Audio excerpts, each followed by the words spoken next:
Hello and welcome. It's the final Punters Guide before the Cheltenham Roar of the Supreme. Just only 3 days away now and counting to the Cheltenham Festival. And all of a sudden, Frankie, the goings changed everywhere. Hereford abandoned. Obviously, Sandown will inspect them and hopefully we get the go-ahead. But plenty of rain around the Cheltenham area as well. There is, yeah. And the ground will probably be the key to some selections at Sandown. And might be worrying a few punters for Cheltenham. I think come Thursday, Friday, especially, it's rains forecast throughout the week of racing as well. We might see some testing conditions. So yeah, opinions might start to change on a few races for Cheltenham. And like I said, it will definitely dictate some selections for Sandown. And same question to you, Joel. I mean, let's say we've been looking at good ground, Cheltenham, haven't we? And now it looks like it's going to be on the soft side. And Sandown this weekend as well. Looks like it's going to be very testing. I'll be honest with you. I think most of my bets, my anti-post bets, might come in now because Mudlarks. Yeah, I'll be on mudlarks. Venetia, top trainer. Whatever happens, it'll be great. I told you, I've spent some money this year on a nice warm restaurant, so I'm going to sit inside there and watch the racing and not venture out. But I'm not looking forward to it. Let's just see what happens. As long as it's not frozen, gets to go ahead. I'm bang up for it. But it's all about Wolverhampton this weekend, isn't it? Well, at least hopefully that's going to be on. Sandown, obviously, we're doing capacity inspection. We'll start at Sandown, though. One of my favourite races is the CBF final. Always a good race, always full of good novices. And it's no different this year, 17 of them. But again, with ground on the heavy side, it's going to be very testing, take some getting. We'll start with you, Joel, this week. Well, a Hugo's new horse onto the 5-timer.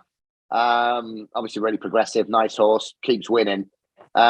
Jock this time takes off the 3. Last time it's Freddie Jingle who took off the 7.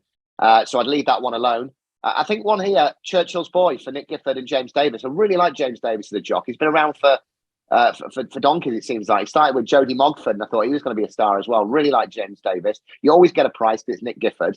Went into the tracker on debut, the bumper run at Chepstow last year when he won that by 6 lengths, dead easy. Then was off for 266 days. Pulled up in the hurdles debut, never going, and he was never put in the race, to be fair. Then won the maiden really well at Plumpton back in December. That was on soft. And won a short head novice hurdle in Fontwell in January. And you get a double figure price because it's Nick Gifford, because it's James Davis. And I think Churchill's Boy is a cracking each way bet to start off your Saturday. There we are then. Churchill's Boy for Joel. Frankie? We're going head to head because I quite fancy Hugo's new horse. Maybe the price has lured me in slightly, but yeah, he's on a 5-timer, and the handicapper might have caught up with him now. He's got a £5 rise and he's got to step up in the class of his opposition. But last time out, the horse that he beat, Tighten Our Belts, had gone down to another Nichols horse on his previous start, which is rated in the mid 130s, and they were clear of third by 8 lengths or so. I don't think that was a bad race at all. He only beat what he had to the 3 starts before when going off favourite and ran like a favourite and won well. But then last time out did beat that horse Tighten Our Belts, who was half decent. So I think he deserves his shot. And look, like I said, maybe the handicap has caught up with him. It's hard to go 5 on a bouncing handicap and keep progressing. But an each way price has, like I said, lured me in. I think he'll definitely run his race anyway. There we are then. One for Paul Nichols. Good record this race, won it with complete unknown last year. Right, the Imperial Cup. With this ground coming heavy, it brings a few others into it. And I know there's a text going around between us in the week about the top weight Metier, Frankie. Yes. Yeah, I think they quite fancy him. I was down there on Wednesday morning.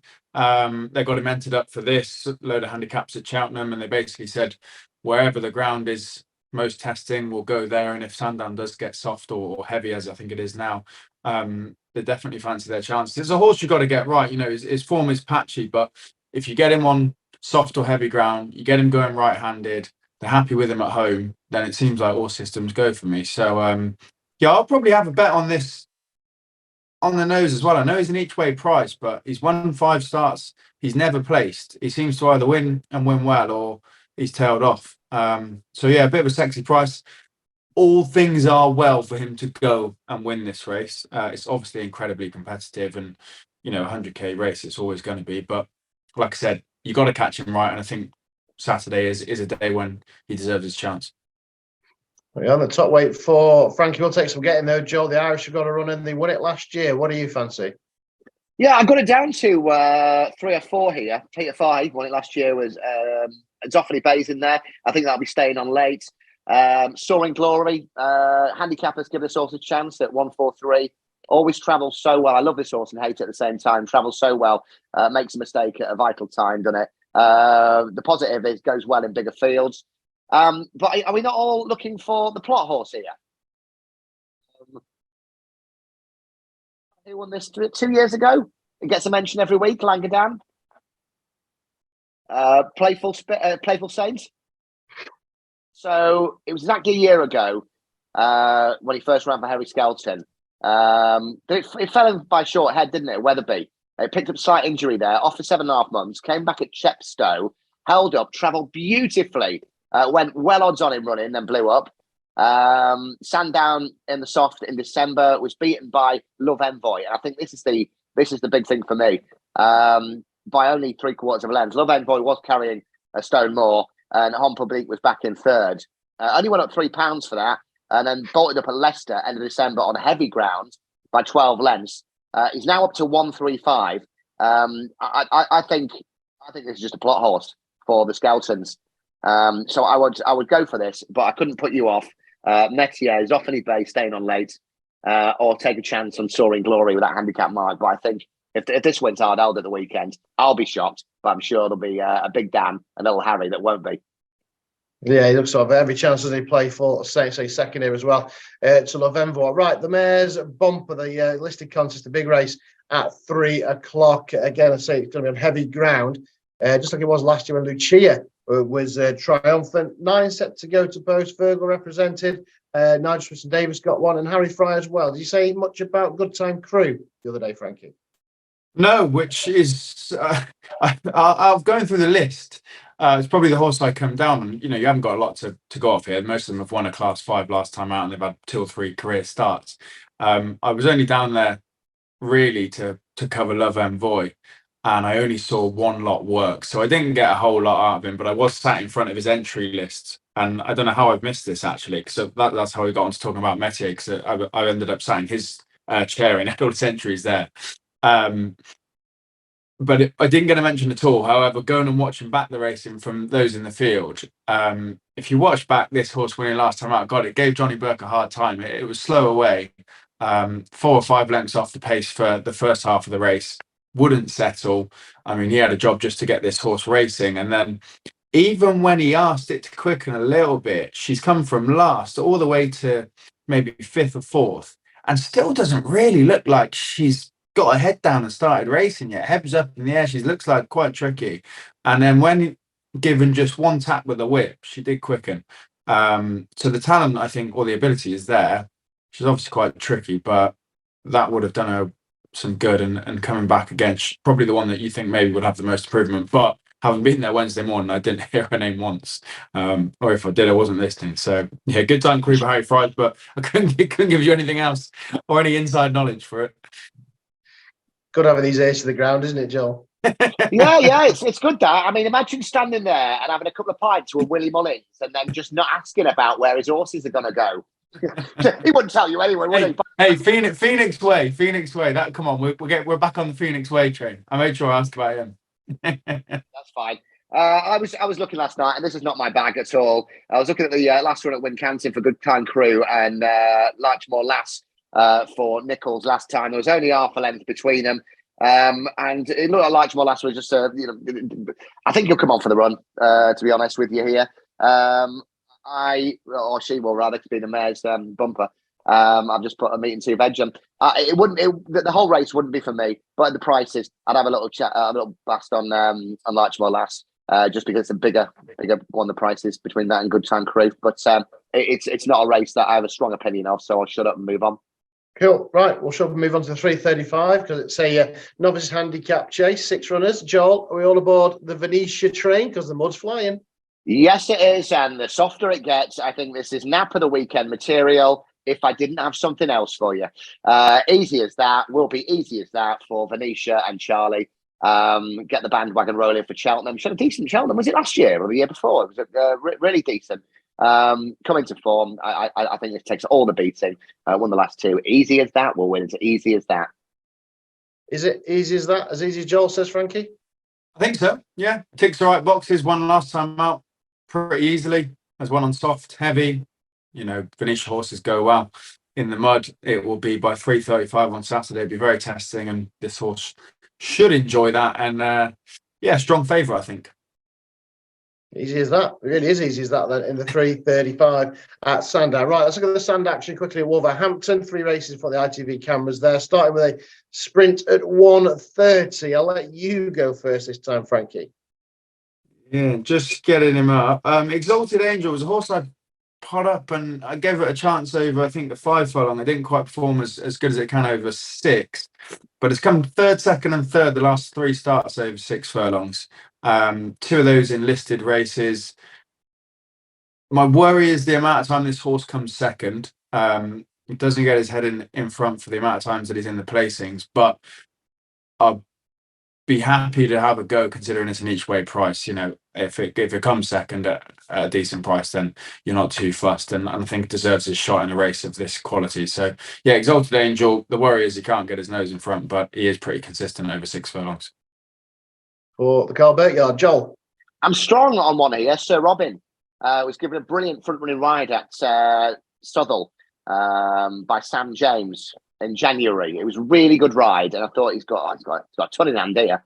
And then after a brilliant ride last time out in Newcastle, I think Sam will put his hands up and say he hit the front too soon and sort of faded away.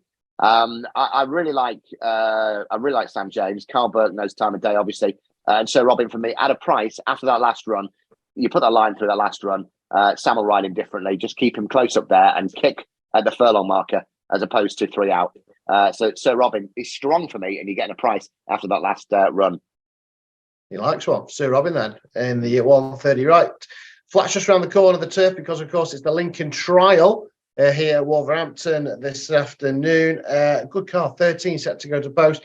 The interesting one, I think, is the Godolphin run. It's Unforgotten. He's won his last 3 for James Doyle. He's a 5-year-old. They're very likely a race 5-year-old. I'm guessing he may take a chunk out of the market, but there's some solid handicappers against him, Joel. Yeah, I was all over the replays of Unforgotten before, and I had to check whether he was a gelding because he is, and he's a 5-year-old. And I was thinking, why are they keeping him in training? He was off for almost 2 years, wasn't he, from April 21 to February 23. And it wouldn't be like Godolphin to keep many of them if they're not going to go off to stud or what have you. So they've kept it in training for a couple of years. Them 2 handicaps last month were pretty impressive. Haviland's been keeping him ticking over, and your main man, James Doyle gets on board. Again, I wouldn't be an all-weather fanatic, but I think, along with Sir Robin, I think it's a really good bet, and I think it's possibly overpriced as well at the weekend. Unforgotten for the Gosdens and James Doyle. Joel hopes it will be Unforgotten. What do you fancy the Lincoln Trial, Frankie? Match bet for me at the top of the market. Unforgotten versus Notre Belle. I'd be probably siding with Notre Belle. Second the last twice, one when carrying top weight in a handicap, and the last day absolutely tanking home after having not much luck in running. Finished really, really strongly and made up a lot of ground in the closing stages and pretty much just ran out of track after having a pretty poor start to the race, or at least not much luck in running. So Notre Belle with a smoother run and the main man on board has every chance. There we are, and the 2 favourites against one each for the boys. Notre Belle, of course, won last year's Lincoln Trial. Right, the Lady Wolf Fury then listed race over the 7 furlongs onto the circuit of Dunstall Park. Frankie's turn to go first. I'm going for Harry's Bar. And, as the season plays out, Angel, Blur, Buck, Shadow, even Dabab, however you say that, they'll all put better performances in, especially on the turf and maybe even on the all-weather compared to Harry's Bar. But I'm going for a bit of match fitness and a bit of all-weather experience for the old boy. These youngsters, they will maybe their quicker legs get away from him, but he's got that match fitness running in February. He does put in some decent RPRs on the all-weather. He's got a lot of racing under his belt on the all-weather, and maybe that on this day might help him out against horses that will turn out to be better as the season goes on. But yeah, give him a chance on Saturday. Harry's Bar for Frankie. Joel jumping up and down. I mean, Tinker Toy won it last year, but I'm guessing you're in agreement. Yeah, Harry's Bar for me. The thing that's putting me off, and it shouldn't do, is the price is too big, isn't it? You think if this was like a good thing, I think it was 7-8 to 1 or something last night. The Irish Raider, gone to the bother of booking James Doyle as well. Won last time out at Dundalk. They're over here. It's an 8-year-old. They ain't just coming over for a day out, I wouldn't have thought. As nice as Wolverhampton is, I'm not sure it's a place you just want to go for the weekend. But no, it's the only horse I've had a message about this week from a mate. Nothing to do with the horse whatsoever connected to, but just saying Harry's Bar this weekend, Welling. So take that as you are. I fell up on it, as did Frankie. And are you making it a threesome, Matt? Well, he's an Irish challenger. You've always got to be respectful of them, haven't you? So, certainly go probably in the staking plan this weekend. But it's about you boys. What do we think is the best bet of the weekend to try and get some pounds for the festival? I'll go with Joel first.